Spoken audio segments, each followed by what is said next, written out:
A estrada para o Instituto Vale das Orquídeas era uma cicatriz de terra vermelha, serpenteando pela Serra dos Órgãos. A cada curva que o velho táxi vencia, rangendo e protestando, a civilização parecia recuar, engolida pela imensidão verde e esmagadora da Mata Atlântica. Doutora Beatriz Rocha, Bia para os poucos que se permitia ter por perto, observava a paisagem pela janela embaçada, sentindo o ar rarefeito e úmido como um presságio. Era o último dia de abril, e a chuva fina que caía sobre Teresópolis parecia querer lavar algo mais do que apenas a poeira da estrada. Talvez quisesse lavar a memória. Bia era uma mulher de 32 anos, mas carregava nos ombros a fadiga de uma vida inteira. Seus olhos, de um castanho escuro e perspicaz, haviam perdido o brilho idealista da recém-formada para uma opacidade analítica, a armadura de quem testemunhara o colapso da mente humana vezes demais. Ela fugia do cheiro de antisséptico dos hospitais de Ponta de São Paulo, das prescrições de lítio e fluoxetina que pareciam mais remendos do que curas, e, acima de tudo, fugia do rosto do último paciente que não conseguira salvar. Um menino de 16 anos, com olhos tão cheios de um vazio antigo que nenhuma ciência pôde preencher. O salto do 12º andar de um prédio no Itaim Bibi havia sido o ponto final de sua carreira na metrópole. O Vale das Orquídeas, segundo a brochura empoeirada que encontrara na internet, era uma instituição filantrópica dedicada ao cuidado de crianças com necessidades especiais, mantida pela Ordem das Irmãs da Divina Providência. As fotos mostravam um casarão antigo, quase um castelo, aninhado entre as montanhas, rodeado de jardins. Parecia um lugar onde o tempo se movia mais devagar, um refúgio do fracasso. Era o lugar perfeito para se esconder, para se lamber as feridas sob o pretexto de caridade. É logo depois daquela cancela, doutora, disse o motorista, um senhor de bigode farto que não fazia perguntas. O táxi parou diante de um portão de ferro forjado, ladeado por 2 colunas de pedra cobertas de musgo. Além do portão, o casarão se revelou. Era ainda mais imponente do que nas fotos. Uma construção do início do século XX, com torres assimétricas, janelas em arco e paredes de pedra que pareciam ter absorvido a umidade e os segredos de um século inteiro. Era um lugar de uma beleza austera, quase gótica. Uma freira idosa abriu o portão. Seu rosto era uma teia de rugas finas e seus olhos pequenos e azuis a examinaram com uma curiosidade serena. Seja bem-vinda, doutora Beatriz. Sou a irmã Lúcia, a madre superiora à espera. Bia seguiu a freira por um caminho de pedras ladeado por um jardim que, mesmo sob a chuva, exibia uma ordem obsessiva. Canteiros de hortênsias e agapantos perfeitamente alinhados, grama aparada com precisão militar. Não havia uma folha fora do lugar. O ar cheirava a terra molhada e a uma disciplina férrea. A madre superiora, Angélica, a recebeu em seu escritório. A sala era escura, mobiliada com peças de jacarandá maciço que pareciam tão antigas quanto a própria instituição. A única fonte de luz era um abajur de cúpula verde sobre a mesa, que iluminava o rosto da madre e deixava o resto do cômodo na penumbra.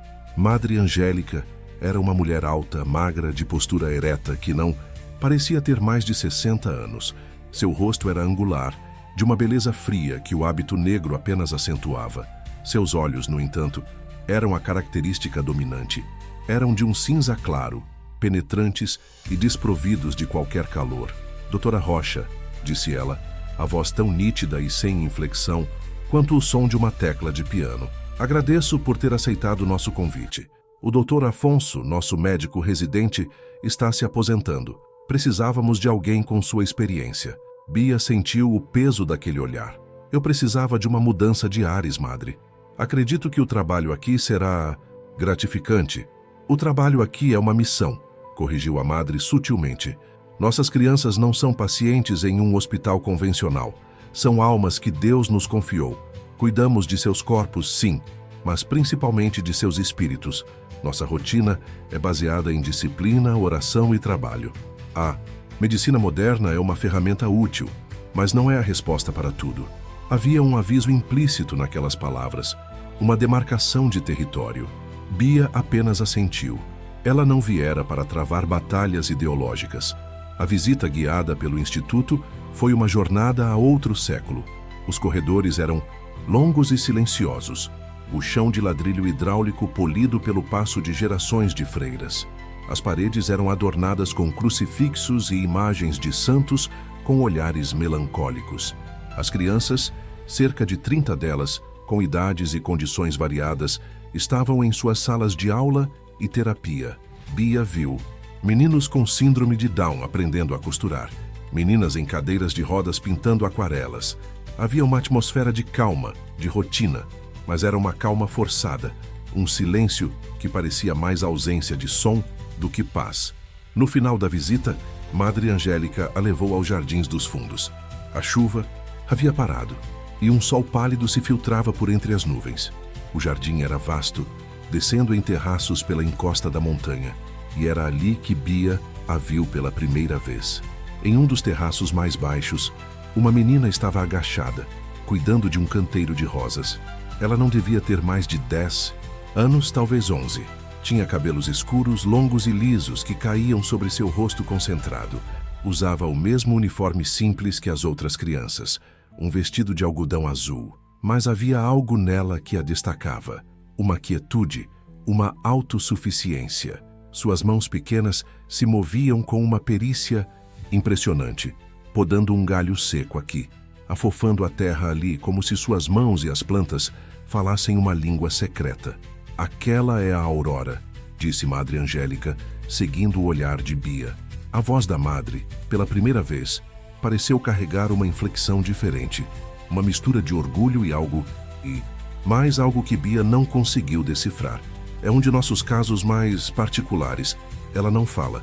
Desde que chegou aqui, bebê, nunca pronunciou uma palavra. Bia, a psiquiatra, sentiu a curiosidade profissional se acender. Mutismo seletivo, trauma, autismo. Qual o diagnóstico dela? O diagnóstico dela é que ela é uma criança de Deus, respondeu a madre, a voz novamente fria, encerrando a linha de questionamento. Ela tem uma conexão especial com a natureza. Os jardins são o seu mundo. Ela os cuida melhor que qualquer jardineiro que já tivemos. E tem um efeito calmante sobre as outras. Crianças, é o anjo do nosso jardim. Enquanto falavam, Aurora ergueu o rosto como se sentisse que estava sendo observada. E seus olhos encontraram os de Bia. Eram olhos grandes, amendoados, de um verde tão claro e profundo que pareciam duas folhas de hortelã contra a luz. Não eram olhos vazios ou assustados. Eram olhos de uma inteligência serena, que a observavam com a mesma curiosidade com que Bia a olhava. A menina não sorriu. Apenas sustentou o olhar por um longo momento e depois voltou ao seu trabalho com as rosas. O encontro durou menos de 1 minuto, mas deixou em Bia uma impressão indelével. Aquela menina silenciosa com seus olhos de esmeralda e suas mãos que falavam com as flores era o coração daquele lugar, o mistério central. Ao final do dia, Dr. Afonso, um homem de ombros curvados e um ar de perpétua resignação, passou as chaves de seu pequeno consultório para Bia. Um conselho, doutora, disse ele a voz baixa, enquanto a madre estava fora do alcance dos ouvidos. Não tente mudar as coisas por aqui. As raízes são profundas, e a Madre Angélica, ela rega essas raízes com a própria alma, principalmente as daquela menina, a Aurora. Ele hesitou, olhando para os lados. Ela protege aquela criança como se fosse um tesouro ou um segredo. Com esse aviso enigmático, ele se foi, deixando Bia sozinha no consultório que agora era seu. A sala era antiquada, com uma escrivaninha de madeira pesada e uma maca coberta por um lençol branco e engomado. Pela janela, ela podia ver a silhueta de Aurora, ainda se movendo entre as flores, uma pequena sombra contra a luz do crepúsculo. Um tesouro ou um segredo? Bia sentiu um arrepio. Talvez ela fosse ambos. E Bia sabia, com a intuição que a medicina não ensina, que sua jornada naquele lugar estaria de alguma forma inextricavelmente ligada a daquele anjo silencioso do jardim. Os primeiros dias de Bia no Instituto Vale das Orquídeas foram um exercício de observação e adaptação. Ela aprendeu rapidamente que a instituição operava sob um conjunto de leis não escritas, todas emanadas da autoridade silenciosa e, inquestionável de Madre Angélica. A rotina era o pilar que sustentava tudo. O despertar às 6 da manhã com o som de um sino, as orações antes de cada refeição, as aulas, as terapias ocupacionais, o trabalho nos jardins e na horta e o recolher às 8 da noite.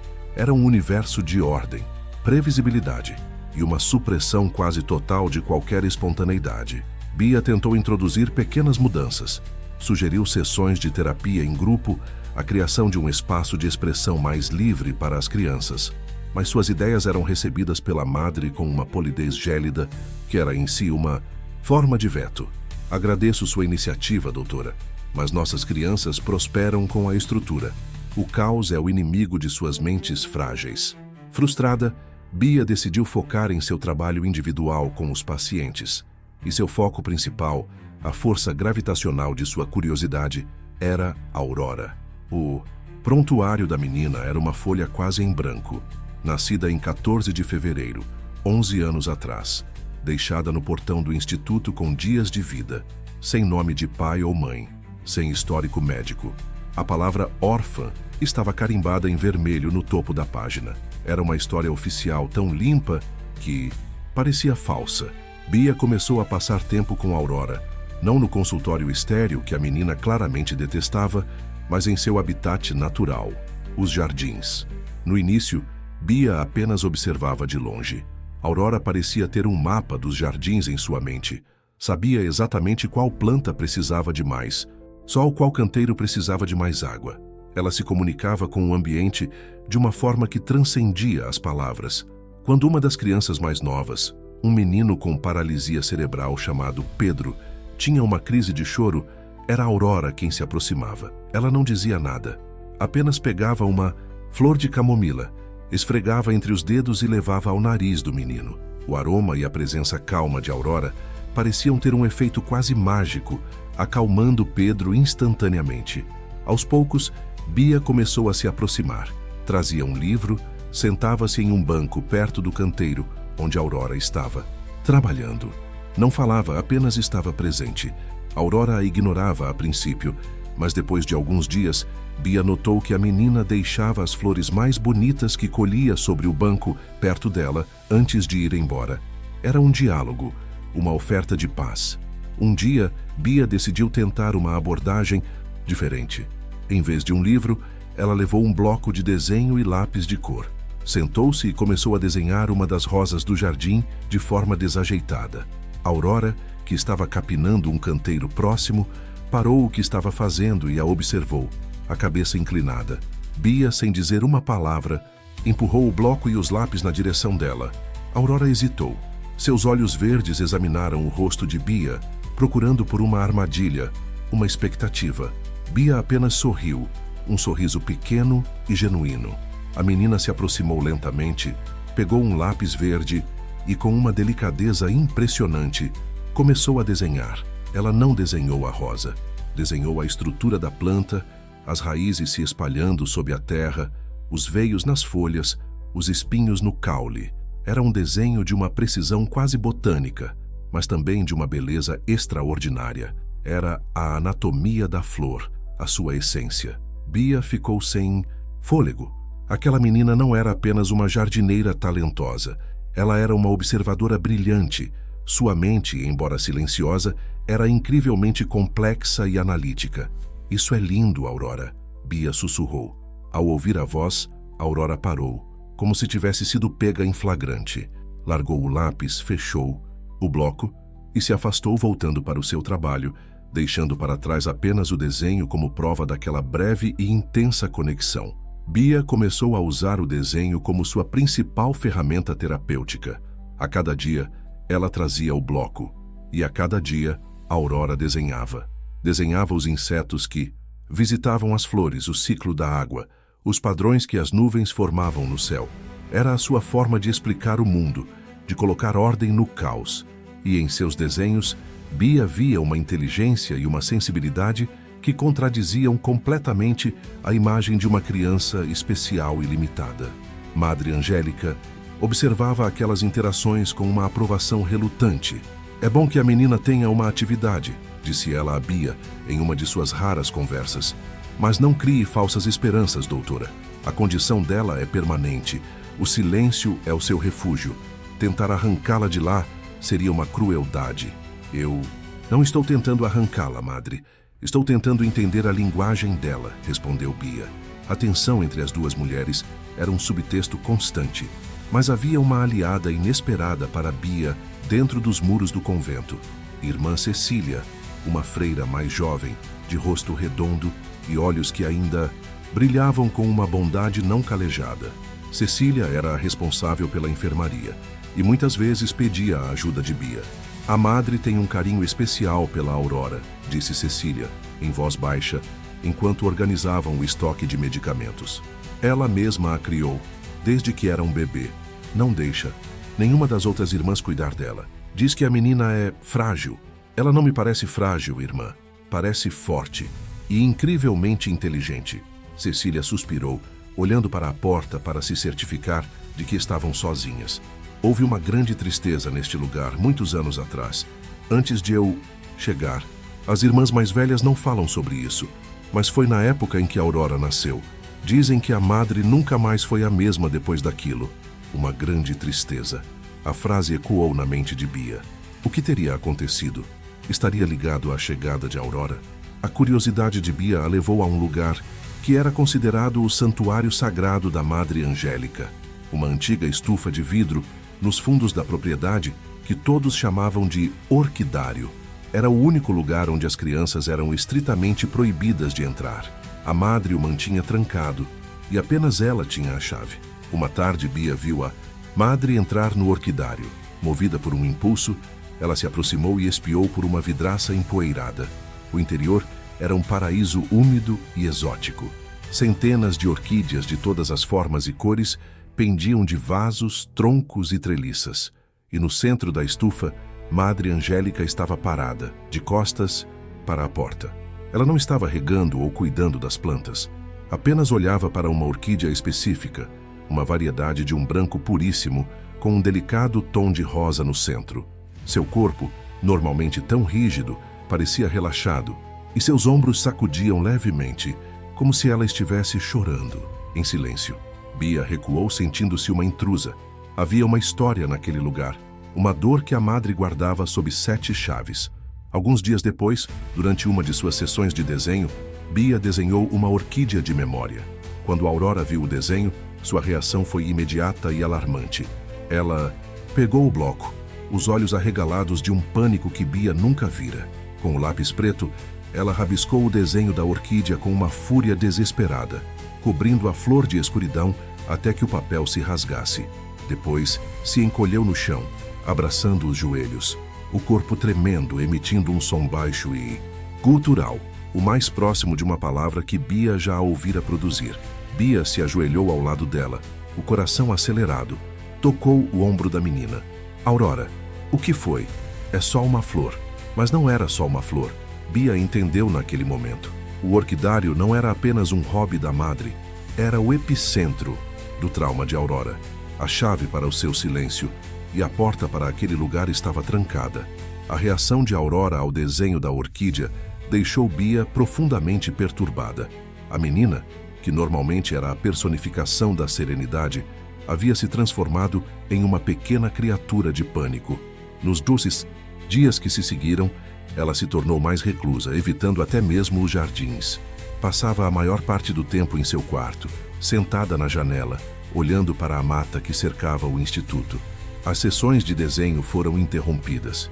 Quando Bia tentava se aproximar com o bloco, Aurora se encolhia e virava o rosto. A porta que Bia havia conseguido entreabrir para o mundo da menina agora estava trancada, mais firmemente do que nunca. Bia tentou conversar com Madre Angélica sobre o incidente. Encontrou-a em seu escritório, como sempre, mergulhada em papéis sob a luz do abajur verde. Madre, algo já aconteceu com a Aurora, começou Bia, tentando manter a voz o mais neutra possível. Eu desenhei uma orquídea e ela teve uma reação de pânico extremo. Acho que algo no orquidário está ligado ao trauma dela. Talvez se pudéssemos levá-la lá, com cuidado, como uma forma de terapia de exposição. A madre ergueu os olhos de seus livros contábeis. O olhar dela era tão frio que Bia sentiu um arrepio. Doutora, Eu a avisei para não criar falsas esperanças. E a avisei para não tentar arrancar a menina de seu silêncio. O orquidário é o meu refúgio pessoal. Não é um laboratório para seus experimentos psiquiátricos. O assunto está encerrado. A finalidade em sua voz era absoluta. Bia saiu da sala, a frustração se transformando em uma suspeita crescente.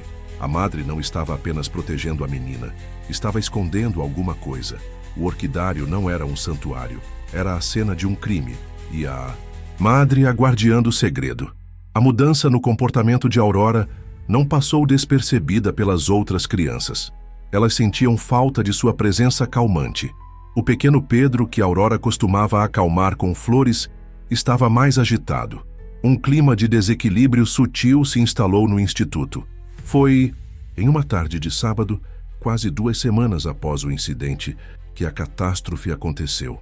O dia estava estranhamente abafado, o céu coberto por nuvens pesadas que prometiam uma tempestade. Bia estava em seu consultório, revisando anotações, quando ouviu os gritos. Eram gritos de criança, mas não de brincadeira.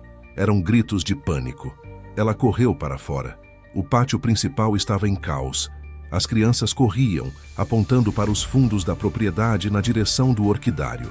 Irmã Cecília tentava acalmá-las, o rosto pálido de medo. "O que aconteceu?" Bia perguntou, o coração já na boca. "É a Aurora", soluçou um dos meninos mais velhos. "Ela subiu na torre da capela. E a estufa tá pegando fogo." Bia se virou e viu. Uma fumaça negra e espessa subia de trás da capela, do local exato do orquidário. E no alto da pequena torre do sino da capela, uma estrutura de madeira e pedra com não. Mais de 15 metros de altura, a pequena figura de Aurora estava de pé, na beirada estreita do parapeito. O vestido azul esvoaçando ao vento que começava a soprar forte, anunciando a tempestade. Bia sentiu o sangue gelar. Madre Angélica surgiu do meio do caos, o rosto uma máscara de horror e incredulidade. Seus olhos cinzentos estavam fixos na estufa em chamas, depois na figura de Aurora na torre. Não pode ser", ela murmurou, mais para si mesma do que para qualquer outra pessoa. Bia não hesitou. Anos de treinamento em emergências hospitalares assumiram o controle. "Irmã Cecília, ligue para os bombeiros em Teresópolis agora. Diga que é um incêndio e que temos uma criança em risco de queda. O resto de vocês, afastem as outras crianças. Levem todas para o refeitório." Enquanto as freiras tentavam impor ordem ao pânico, Bia correu em direção à capela. Ela precisava chegar até Aurora, precisava tirá-la de lá. A porta da torre estava trancada. "A chave", ela gritou para a madre, que parecia paralisada. Madre Angélica a encarou, os olhos vazios. "Eu não sei." Não havia tempo. Bia olhou ao redor, desesperada. Viu um dos pesados bancos de pedra do jardim. A adrenalina lhe deu uma força que não sabia que tinha. Com a ajuda de um dos jardineiros que chegara correndo, eles arrastaram o banco e o arremessaram contra a porta de madeira maciça. 1, 2, 3 vezes. Na quarta, a fechadura cedeu com um estalo. Bia entrou na escuridão da torre. A escada em espiral era estreita, de pedra, e estava coberta de poeira e teias de aranha. Ela subiu o mais rápido que pôde, o coração martelando contra as costelas. A cada degrau, ouvia o crepitar do fogo lá fora e o uivo do vento que entrava pelas pequenas frestas. Quando chegou ao topo, a plataforma do sino, o vento a atingiu com força. Aurora estava a poucos metros de costas para ela, os braços abertos como se fosse voar, o olhar fixo no fogo que consumia o orquidário. As chamas, agora visíveis acima das árvores, dançavam contra o céu escuro, lançando um brilho alaranjado e sinistro sobre a cena. "Aurora!" Bia chamou, tentando manter a voz calma para não assustá-la. A menina não se virou. Continuou a olhar para o fogo, hipnotizada. "Aurora, sou eu, Bia. Está tudo bem. Venha comigo. Aqui é perigoso." Bia começou a se aproximar, um passo de cada vez, as mãos estendidas. A beirada era estreita, coberta de limo escorregadio.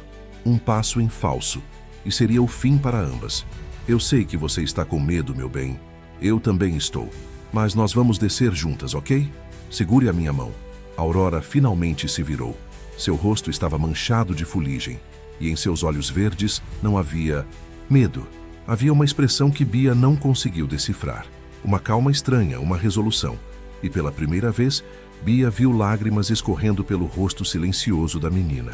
Atrás de Aurora, o telhado de vidro do orquidário desabou com um estrondo, enviando uma chuva de faíscas para o céu. A estrutura de madeira da estufa, velha e ressecada, era combustível perfeito. A distração do barulho foi o que fez Aurora vacilar. Ela deu um passo para trás, o pé escorregando na pedra úmida. O corpo pequeno se desequilibrou, pendendo perigosamente sobre o vazio. Bia não pensou, agiu. Em um único movimento, ela se lançou para a frente e agarrou o braço de Aurora, puxando-a com toda a sua força para a segurança da plataforma. Elas caíram juntas no chão de pedra, Bia envolvendo o corpo pequeno e trêmulo da menina com o seu, protegendo-a dos destroços imaginários e da realidade aterrorizante do que acabara de acontecer. Aurora se agarrou a ela, o rosto enterrado em seu peito, o corpo sacudindo com soluços silenciosos. Ficaram ali, abraçadas, enquanto o fogo rugia lá embaixo e a chuva finalmente começava a cair, grossa e pesada, como se o próprio céu estivesse chorando. Quando os bombeiros chegaram minutos depois, encontraram o orquidário reduzido a uma estrutura de carvão fumegante e no topo da torre, uma médica abraçada a uma criança, duas sobreviventes no olho de um furacão de segredos que acabara de ser exposto. O acidente, a queda iminente, não havia acontecido, mas Bia sabia que aquele evento havia quebrado algo fundamental no Instituto. E no meio dos destroços fumegantes da estufa, a verdade sobre o silêncio de Aurora estava esperando para ser encontrada. A chuva apagou as últimas brasas do que um dia fora o orquidário, deixando para trás apenas uma carcaça enegrecida e o cheiro acre de fumaça e cinzas. O rescaldo do incêndio era um espelho do estado de espírito no Instituto Vale das Orquídeas, desolado, sombrio e cheio de perguntas não respondidas. Aurora foi levada para a enfermaria. Estava fisicamente ilesa, mas catatônica, encolhida em uma bola na cama, os olhos verdes fixos em um ponto na parede, como se visse cenas que mais ninguém podia ver. Bia permaneceu ao seu lado, monitorando-a, a mão segurando a da menina, oferecendo um contato que era a única comunicação possível no momento. A polícia e os bombeiros chegaram, e a investigação oficial começou. A presença de estranhos com seus uniformes e suas perguntas diretas quebrou a rotina monástica do lugar. Madre Angélica, pela primeira vez desde que Bia a conhecera, parecia ter perdido o controle. Ela respondia às perguntas do delegado, um homem de feições cansadas, com monossílabos, o rosto uma máscara de gesso que mal escondia o tremor em suas mãos. A versão oficial, construída pela madre, era que o incêndio fora um acidente, um curto-circuito na fiação antiga da estufa, talvez, e que Aurora, assustada com o fogo, subira na torre em um ato de pânico infantil. Era uma explicação plausível, simples, limpa, mas Bia sabia que era uma mentira. Ela vira a calma, a resolução no rosto de Aurora no alto da torre. Aquilo não era pânico, era um ato deliberado. A menina tem histórico de piromania, madre? Perguntou o delegado, folheando suas anotações. Claro que não. A voz das madre saiu mais aguda do que o normal. Aurora é um anjo, ela jamais faria uma coisa dessas. Mas ela estava na torre, é o único fato que temos. O acesso à torre estava trancado, e a estufa também. Como ela entrou nos dois lugares? A madre hesitou. Eu não sei, talvez uma das irmãs tenha, talvez uma das... deixado a porta aberta por descuido. Bia, que fora chamada para dar seu depoimento, observava a troca. Ela sabia que tinha uma escolha a fazer. Poderia confirmar a versão da madre, falar do pânico da menina e encerrar o assunto. Seria o caminho mais fácil. Mas ao olhar para a figura encolhida de Aurora na enfermaria, ela soube que não podia. O silêncio já havia custado caro demais àquela criança. Com licença, delegado. Bia interveio, a voz calma, mas firme. Eu não acho que Aurora estivesse em pânico, e eu não acho que o incêndio foi um acidente. O delegado e a madre se viraram para ela. E o que a senhora acha, doutora?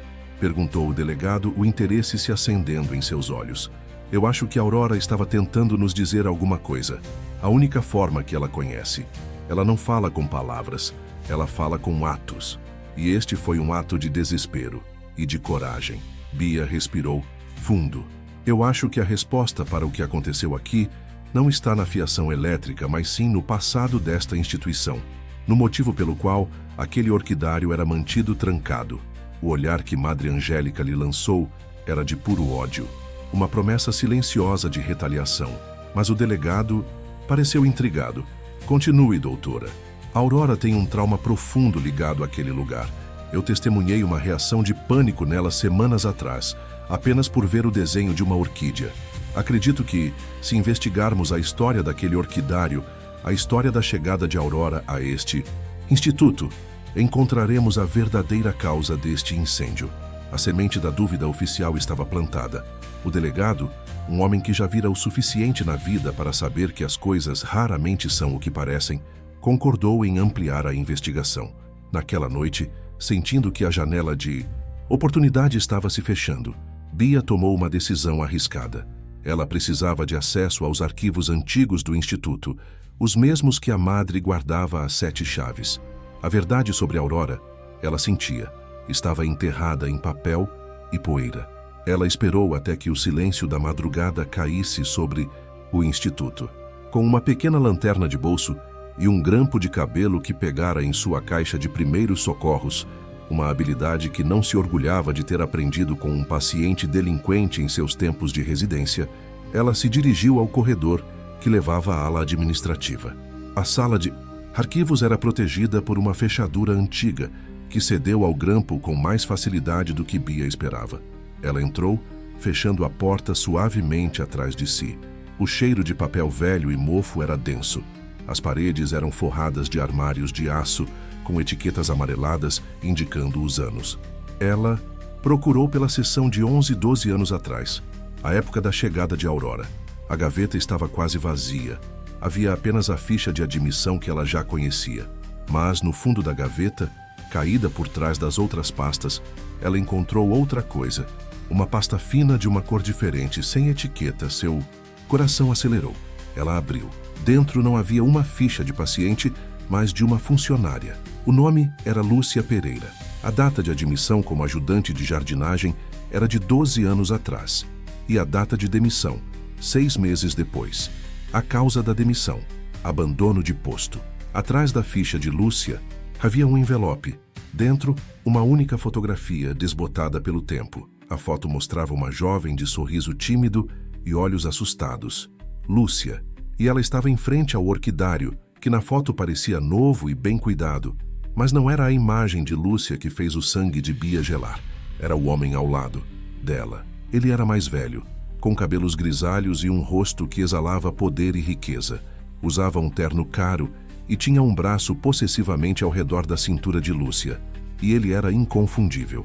Havia uma placa de bronze na entrada principal do instituto com os dizeres: Ala Pediátrica Reformada, com a generosa doação do desembargador Valdemar Peixoto.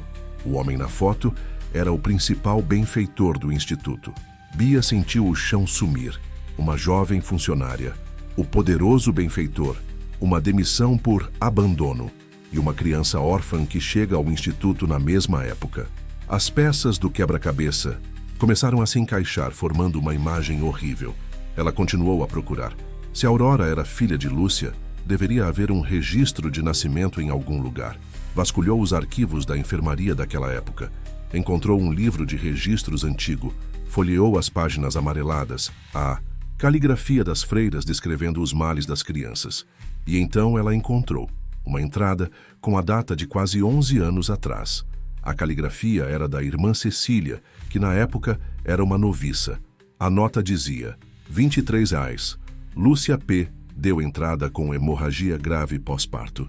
Bebê, menina saudável, nascida em casa. Lúcia veio a falecer às 02 horas, causa da morte. Complicações do parto. Bebê entregue aos cuidados da Madre Superiora.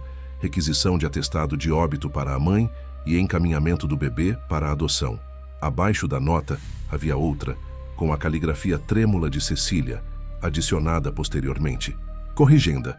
Bebê encaminhada para o instituto como órfã, sem registro formal de adoção. Bia sentou no chão frio da sala de arquivos. a lanterna tremendo em sua mão. Aurora não era órfã. Sua mãe havia morrido ali, dentro daquelas paredes. E ela era filha do homem mais poderoso e respeitado da região, um homem cuja generosidade sustentava aquele lugar.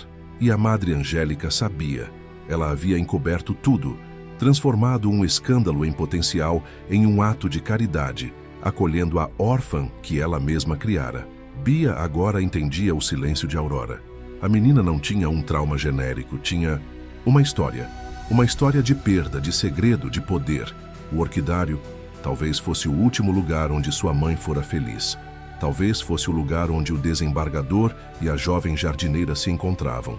E talvez, apenas talvez, o incêndio não tivesse sido um pedido de socorro. Talvez tivesse sido um ato de purificação. A destruição de um memorial doloroso. Bia guardou a foto e uma cópia do registro da enfermaria. Ela tinha a prova. Uma prova perigosa. Uma verdade que não envolvia apenas uma freira e uma criança, mas um dos homens mais influentes do estado. Ela saiu da sala de arquivos, o coração pesado com o conhecimento que roubara. A investigação oficial procurava por uma causa. Bia havia encontrado a consequência de uma história que começara muito antes das chamas. A descoberta nos arquivos transformou a suspeita de Bia em uma certeza cortante. Ela passou o resto da noite em seu quarto, com a foto e a cópia do registro sobre a mesa, as peças de um quebra-cabeça que ela não tinha certeza se queria montar por completo. A imagem que se formava era uma de poder, exploração e um encobrimento tão profundo que durava mais de uma década. Pela manhã ela sentia o peso do segredo dos is em cada interação. O bom dia da irmã Lúcia, o olhar vazio de Aurora na enfermaria, a presença gélida de Madre Angélica durante a oração da manhã. Tudo parecia parte de uma elaborada peça de teatro, e só ela e a Madre sabiam o verdadeiro roteiro. Sua primeira aliada foi a mais improvável. Ela procurou a irmã Cecília na enfermaria sob o pretexto de discutir a medicação de Aurora.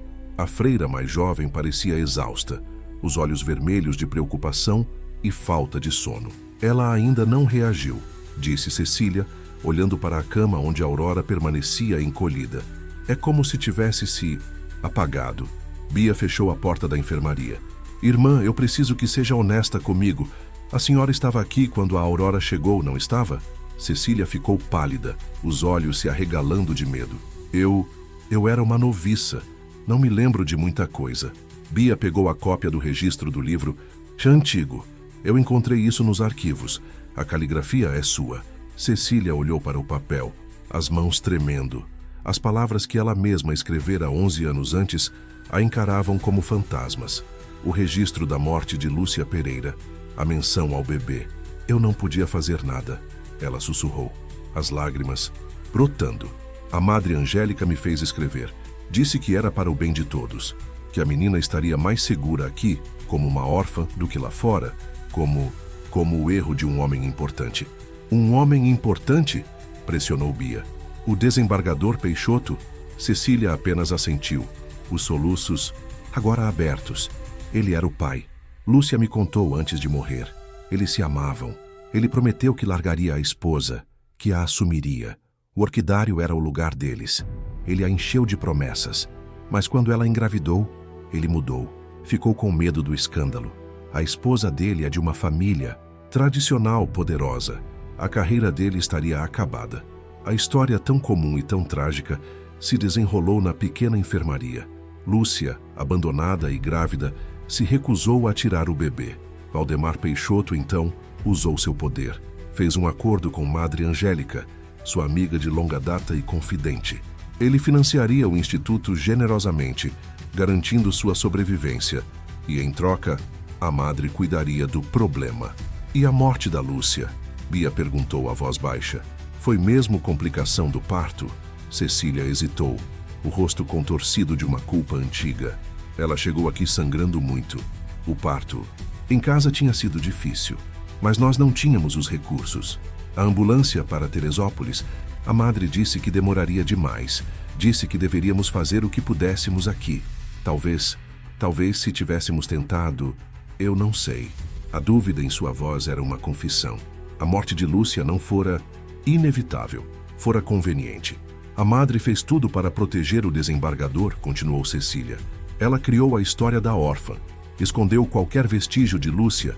O orquidário foi trancado para que ninguém mais entrasse no santuário do pecado deles. Ela criou Aurora com um amor que era também uma prisão, um lembrete constante do segredo que as unia e as separava. Bia agora entendia tudo. O controle obsessivo, o amor sufocante, a proteção que era, na verdade, um aprisionamento. Madre Angélica não era apenas uma administradora rígida, era uma cúmplice, uma guardiã de um segredo sujo. Por que está me contando isso agora? Perguntou Bia. Porque eu vi o rosto da Aurora no alto daquela torre, disse Cecília, a voz ganhando uma nova força. E eu vi que o nosso silêncio não a protegeu. Ele a levou para a beira do abismo. Eu não aguento mais carregar essa culpa. Eu rezo por perdão todas as noites, mas a oração não adianta nada sem a ação. A confissão de irmã Cecília deu a Bia a coragem que precisava. Ela não estava mais sozinha. Tinha uma testemunha. Tinha a verdade documentada. O que fazer com ela era a questão. Enfrentar a madre diretamente parecia o próximo passo lógico. Bia esperou o final da tarde, quando sabia que a madre estaria em seu escritório. Bateu na porta e entrou sem esperar por uma resposta. O abajur verde lançava a mesma luz sombria de sempre sobre o rosto de Angélica. Madre, precisamos ter uma conversa sobre a Aurora e sobre a mãe dela, Lúcia Pereira. O nome de Lúcia, pronunciado em voz alta naquela sala pela primeira vez em uma década, fez a madre enrijecer. Seus olhos cinzentos se tornaram duas pedras de gelo. Eu não sei de quem a senhora está falando. Bia colocou a foto de Lúcia com o desembargador sobre a mesa, bem no círculo de luz do Dietmar abajur. Acho que a senhora sabe. Assim como sabe quem é o pai da menina que a senhora chama de Anjo. A compostura da madre finalmente se quebrou. Uma fúria contida vibrou em sua voz. Você não sabe de nada. Você é uma forasteira. Chegou aqui com suas teorias e seus livros e acha que pode entender as decisões que eu tive que tomar para manter este lugar de pé. Decisões como deixar uma jovem morrer para proteger a reputação de um homem poderoso. Decisões como roubar a identidade de uma criança e criá-la como uma prisioneira em um jardim. Eu não roubei nada. A madre se levantou, a voz se elevando. Eu a salvei. Salvei-a de um mundo que a teria esmagado. Um mundo que a veria como um erro, como a filha bastarda de um homem importante. Aqui ela tem paz, tem proteção, tem a mim. Ela não tem paz, madre. Ela tem silêncio, o silêncio do trauma. E a senhora a trancou nele junto com o seu segredo. O incêndio não foi um acidente. Foi um grito. E o mundo inteiro vai ouvi-lo se a senhora não me ajudar a libertá-la. A ameaça pairou entre elas. Era um blefe. Bia não tinha certeza do que faria, mas a madre não sabia disso. Ela olhou para o rosto determinado da jovem psiquiatra e viu algo que não via há muito tempo. Alguém que não tinha medo dela. O que você quer? A madre sussurrou, sentando-se novamente, a fúria dando lugar a uma exaustão infinita. Eu quero a verdade completa. Quero que a senhora me ajude a contar à Aurora quem ela é. Com cuidado, com tempo. Quero que ela tenha a chance de escolher sua própria vida, em vez de viver a que lhe foi imposta. E quero que o pai dela assuma a responsabilidade. Madre Angélica soltou uma risada, um som seco e amargo. Responsabilidade. Valdemar Peixoto não sabe o significado da palavra. Ele paga por seu silêncio, doutora. A generosidade dele não é caridade, é o preço da minha cumplicidade. Se você for atrás dele, ele a destruirá. E destruirá este instituto junto. A complexidade da situação se aprofundou. Não era apenas um segredo de família. Era um pacto financeiro que garantia a sobrevivência de dezenas de outras crianças. A libertação de Aurora poderia significar a ruína de todos os outros. O dilema moral que antes era da madre, agora era de Bia. Ela saiu do escritório, deixando a madre sozinha com seus fantasmas e suas contas. A verdade, ela percebeu, não era uma chave que abria todas as portas. Às vezes era uma marreta que derrubava a casa inteira. E ela precisava decidir se estava disposta a arcar com os custos da demolição. A confrontação com a Madre Angélica não trouxe a resolução que Bia esperava, mas sim um novo e paralisante dilema. A verdade sobre Aurora estava inextricavelmente ligada à sobrevivência do próprio Instituto. Expor o desembargador Valdemar Peixoto significaria cortar a principal fonte de financiamento do Vale das Orquídeas, condenando as outras 30 crianças a um futuro incerto. O silêncio, por outro lado, significaria sacrificar a identidade e a saúde mental de Aurora no altar de um bem maior. Bia sentia-se presa em um problema de ética sem solução. Passou os dias seguintes em um estado de angústia, dividida entre seu dever como médica de Aurora e sua responsabilidade para com as outras crianças. Ela tentava se concentrar em seu trabalho, mas a imagem da madre, envelhecida e derrotada em seu escritório, e a do desembargador sorrindo em uma foto na parede, a assombravam.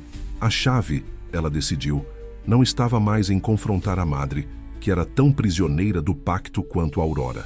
A chave era a Aurora. Bia precisava encontrar uma forma de se comunicar com a menina, de entender o que ela queria, de dar a ela o poder de escolher seu próprio destino. Ela voltou para a enfermaria. Aurora ainda estava apática, mas não mais catatônica. Seus olhos verdes seguiam os movimentos de Bia pela sala, uma curiosidade silenciosa ressurgindo lentamente.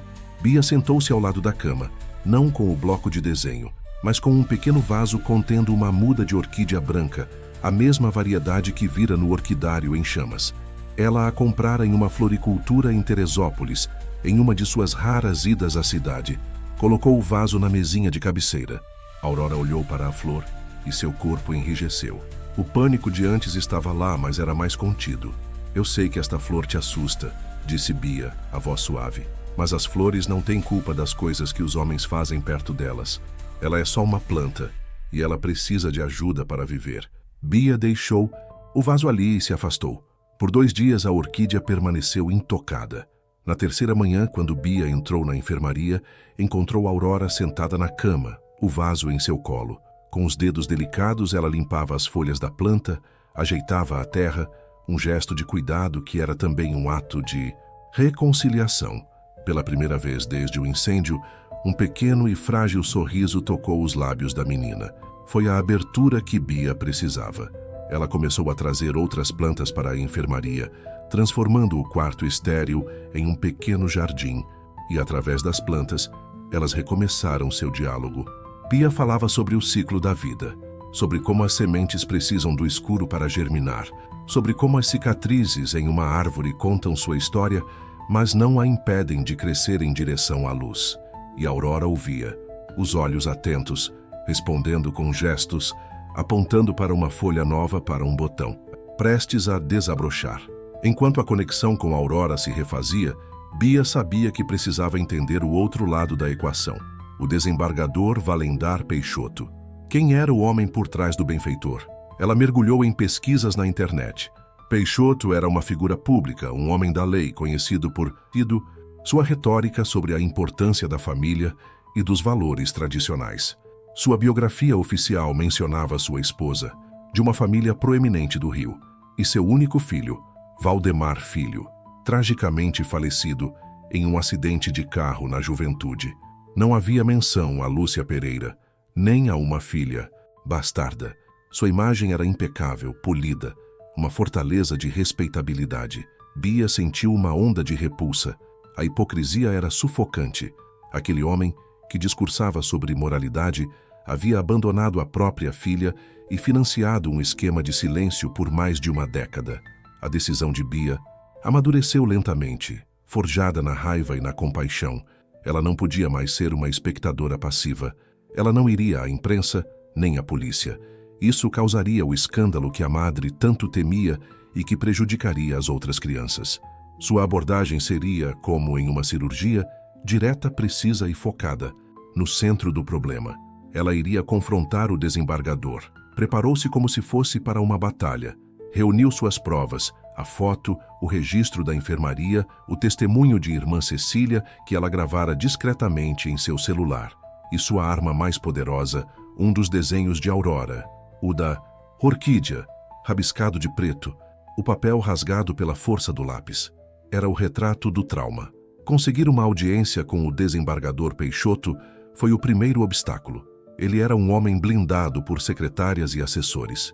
Bia usou o nome do instituto, disse que era a nova diretora médica e que precisava discutir assuntos urgentes e confidenciais sobre o principal benfeitor. A estratégia funcionou. Uma reunião foi marcada para a semana seguinte em seu gabinete no Tribunal de Justiça do Rio de Janeiro, para onde ele viajava toda semana. A viagem de Teresópolis para o Rio foi um mergulho, de volta no mundo que ela havia deixado para trás. O ar da montanha foi substituído pelo calor úmido e pelo barulho caótico da cidade. O Tribunal de Justiça, um palácio de mármore e colunas imponentes, era um símbolo do poder que ela estava prestes a desafiar. Ela foi conduzida ao gabinete do desembargador. Era uma sala suntuosa, com móveis antigos, tapetes persas e uma vista deslumbrante da Baía de Guanabara. Valdemar Peixoto estava sentado atrás de uma mesa maciça, o rosto exatamente como nas fotos, talvez um pouco mais velho, os olhos cansados. Ele a recebeu com uma polidez formal. Doutora Rocha, a que devo a honra? Espero que não haja problemas no instituto. Bia sentou-se na cadeira à sua frente. O coração batia forte, mas sua voz saiu firme. O problema que temos, desembargador, não é novo. Na verdade, ele tem 11 anos. Ela colocou a foto de Lúcia Pereira sobre a mesa. O rosto de Peixoto não se alterou. Ele olhou para a foto como se olhasse para um documento qualquer, mas Bia notou um pequeno tique em sua pálpebra, uma contração muscular quase imperceptível. Uma de nossas antigas funcionárias, se não me engano. Uma jovem infeliz. Infeliz por ter se apaixonado pelo homem errado, talvez? Retrucou Bia. Ou por ter morrido em circunstâncias convenientes, deixando para trás uma filha que o senhor decidiu esconder do mundo. Ela empurrou o registro da enfermaria e o desenho de Aurora sobre a mesa. Esta é a sua filha, desembargador. O nome dela é Aurora. E este é o legado que o senhor deixou para ela. Um silêncio cheio de terror. Pela primeira vez, a máscara de Peixoto rachou. Ele olhou para o desenho, para a fúria dos rabiscos pretos, e uma sombra de algo, dor, culpa, passou por seus olhos. Ele se recostou na cadeira, o corpo subitamente pesado. "O que você quer?" Ele perguntou, a voz desprovida da polidez de antes. "Dinheiro? Eu não quero seu dinheiro", disse Bia, o desprezo em sua voz. "Eu quero que o senhor assuma sua responsabilidade. Quero que dê à sua filha o direito de saber quem ela é. E quero que garanta a ela e a todas as outras crianças daquele instituto um futuro que não seja baseado em seu dinheiro sujo de culpa." Ela então expôs seu plano. Não era uma ameaça, mas uma proposta. "A senhora vai criar um fundo perpétuo e anônimo para o instituto, administrado por um conselho independente, não mais pela madre. Um fundo que garanta a existência do lugar para sempre, independentemente do que aconteça. Em troca, esta história não virá a público. Sua reputação permanecerá intacta." "E a menina?" ele perguntou, a voz baixa. "Isso será entre o senhor, ela e sua consciência. Mas o primeiro passo é ela ter a liberdade de saber a verdade. Sem a sua permissão, a Madre Angélica nunca dará esse passo. A senhora irá ao instituto, irá conversar com a madre, irá autorizá-la a contar a verdade à Aurora e irá financiar o tratamento psicológico de que ela precisará." Era um ultimato, disfarçado de negociação. Ela estava usando o segredo dele, não para destruí-lo, mas para forçá-lo a um ato de reparação. Ele a encarou por um longo tempo, o cérebro calculando as perdas e ganhos, a destruição de sua imagem pública versus o custo financeiro e o desconforto emocional de confrontar o passado. "Você é uma mulher perigosa, doutora", ele disse finalmente. "Não", respondeu Bia. "Eu sou apenas uma médica cuidando da minha paciente." Ela se levantou. "O senhor tem uma semana para me dar uma resposta." Ela saiu do gabinete e do palácio de mármore, deixando o homem poderoso sozinho com as provas de seu pecado e a escolha que definiria o resto de sua vida. Bia não sabia se ele aceitaria, mas ao caminhar sob o sol do Rio de Janeiro, ela se sentia mais leve. Ela havia enfrentado o gigante, havia dado voz a Lúcia e a Aurora, e no processo havia encontrado sua própria voz novamente, não mais a de uma médica fugindo de seu fracasso, mas a de uma mulher lutando por aquilo em que acreditava. A semana que se seguiu à confrontação no Rio foi a mais longa da vida de Bia. A incerteza pairava sobre o Vale das Orquídeas como a névoa da manhã, fria e impenetrável. Valdemar Peixoto não deu sinal de vida. Bia perguntava se havia ido longe demais. Se o desembargador estava, naquele exato momento, usando sua vasta influência para destruí-la, para enterrá-la sob acusações forjadas e processos judiciais. Enquanto isso, a vida no instituto seguia seu ritmo, mas algo havia mudado. A relação entre Bia e a madre, Angélica, era agora uma trégua tensa. Elas mal se falavam, comunicando-se através de bilhetes e da irmã Cecília. Mas Bia notava que a madre passava mais tempo na capela, em longas horas de oração, como se travasse uma batalha com seu Deus e sua consciência. Aurora, por outro lado, florescia. Com o trauma do incêndio agora compartilhado, ainda que de forma velada com Bia, ela parecia mais leve. Voltou a frequentar os jardins e sua conexão com as outras crianças se aprofundou. Bia a observava, maravilhada com a resiliência da menina. Aurora não precisava de palavras para curar. Sua presença era a cura. No 7º dia, quando Bia já havia perdido as esperanças, um carro preto e oficial, com vidros escuros, subiu a estrada de terra e parou em frente ao portão do instituto. O desembargador Valdemar Peixoto desceu. Ele não usava o terno do poder, mas uma roupa casual, que nele parecia um disfarce desconfortável. Seu rosto estava pálido, os ombros curvados. Ele pediu para ver a Madre Angélica. A sós, Bia, irmã Cecília e as outras freiras esperaram no refeitório, a tensão cortando o ar. A conversa no escritório da madre durou mais de 1 hora. Quando a porta se abriu, a madre estava com os olhos vermelhos, mas havia uma nova serenidade em seu rosto, a paz de quem finalmente depõe um fardo pesado demais. Ele quer vê-la, disse a madre a Bia, a voz baixa. A Aurora. Bia sentiu o coração disparar. Ela está pronta para isso? Nenhum de nós está pronto para a verdade, respondeu a madre. Mas não podemos mais fugir dela. Encontraram Aurora em seu lugar favorito, o canteiro de rosas. A menina estava de costas, cantando uma melodia sem palavras para as flores. Bia se aproximou primeiro. Aurora, meu bem, tenho uma visita para você. Um homem que conheceu sua mãe há muito tempo. Aurora se virou lentamente. Seus olhos verdes pousaram no homem que se aproximava, hesitante, atrás de Bia. Valdemar Peixoto parou a alguns metros de distância, as mãos nos bolsos, o corpo rígido. Ele olhou para a menina, para o rosto que era uma mistura de seus próprios traços e os da jovem, que ele um dia amou e abandonou. O que se passou naquele olhar foi uma conversa de 1 década, silenciosa e profunda. Os olhos da menina não continham acusação, apenas uma curiosidade calma. E nos olhos do desembargador, Bia viu pela primeira vez não o poder ou a arrogância, mas uma dor genuína e um arrependimento que parecia vir da alma. Ele deu um passo à frente e se ajoelhou na terra úmida, ficando da altura da menina. Suas calças caras se sujaram de barro. Olá, Aurora, ele disse, a voz embargada. Seu nome é lindo. Foi sua mãe que escolheu. Ele não disse, eu sou seu pai. Não tentou forçar uma conexão que não existia. Apenas ficou ali, de joelhos, vulnerável, diante da filha que negara por toda a vida. A Aurora o observou por um longo momento. Então, fez algo que surpreendeu a todos. Ela se aproximou, pegou a mão dele e a colocou sobre o botão de uma rosa que estava prestes a desabrochar. Depois colocou a própria mãozinha sobre a dele, um gesto de aceitação de um começo. Lágrimas silenciosas escorreram pelo rosto de Valdemar Peixoto. Eram as primeiras de muitas que ele derramaria nos anos que se seguiriam. Aquele foi o primeiro de muitos encontros. Peixoto começou a visitar o instituto regularmente, não como um benfeitor distante, mas como um homem tentando construir uma ponte sobre um abismo. Ele não tentou comprar o afeto de Aurora com presentes, mas a conquistou com tempo, com paciência. Ele a ouvia, ou melhor, aprendia a entender seu silêncio.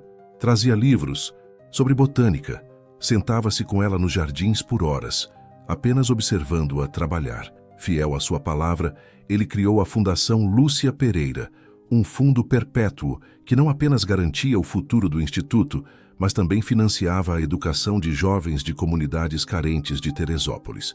O nome era uma homenagem silenciosa, a única que ele podia fazer. Madre Angélica também mudou. Ela pediu ao arcebispo para ser substituída na direção do instituto, assumindo um papel mais humilde, cuidando da enfermaria ao lado da irmã Cecília. A rigidez em seu rosto deu lugar a linhas mais suaves. Ela começou a passar tempo com Aurora, não como uma guardiã, mas como uma avó, ensinando-a a bordar, lendo histórias para ela. O amor, antes sufocado pelo medo, finalmente encontrou uma forma de respirar. E Bia encontrou seu lugar. A diretoria do instituto, agora gerida por um conselho secular, a convidou para permanecer como diretora clínica, com total liberdade para implementar suas ideias. Ela aceitou. O Vale das Orquídeas se transformou sob sua liderança.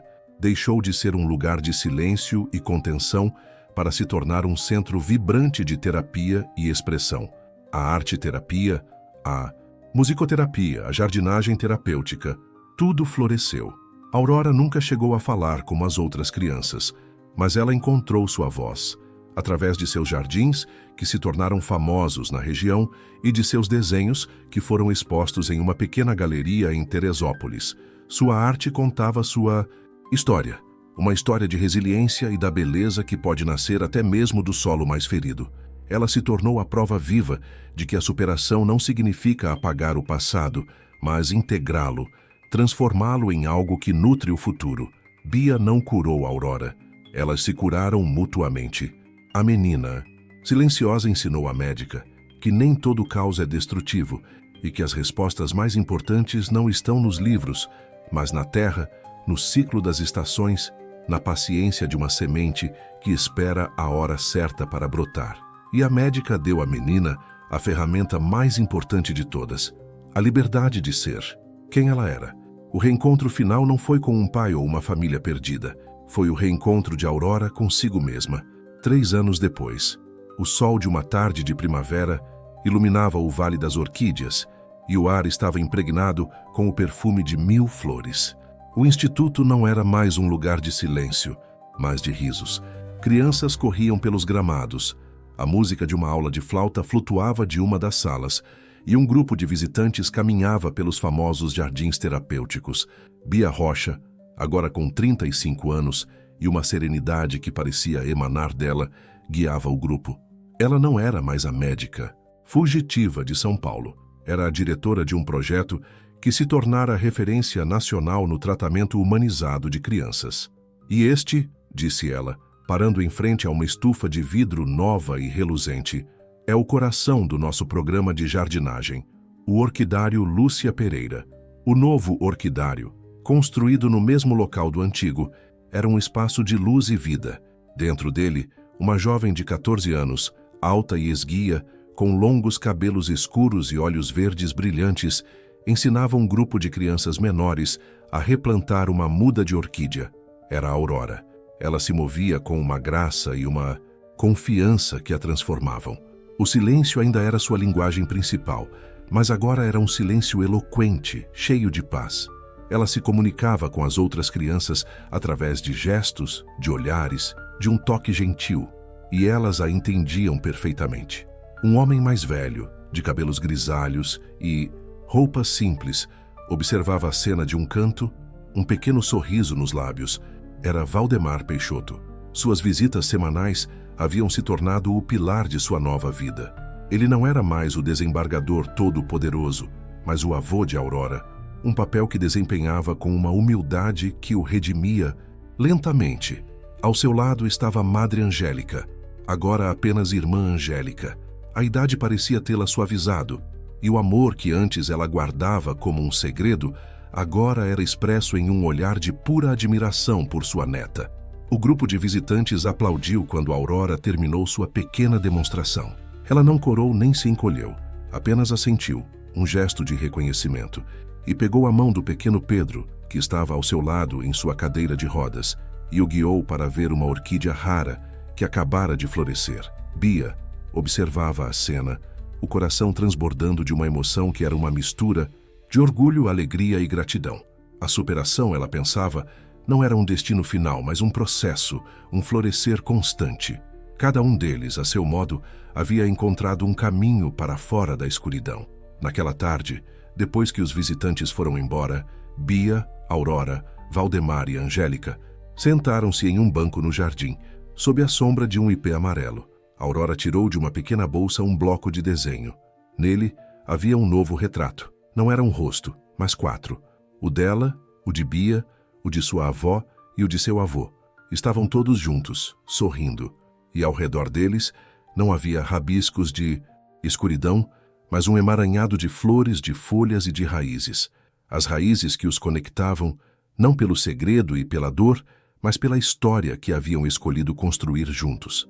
Aurora entregou o desenho a Bia, e então, olhando nos olhos da mulher que a havia libertado, ela fez algo que não fazia desde que era um bebê. Ela falou. A voz era baixa, um pouco enferrujada pelo desuso, mas perfeitamente clara. Obrigada. Uma única palavra, mas continha um universo inteiro de significado.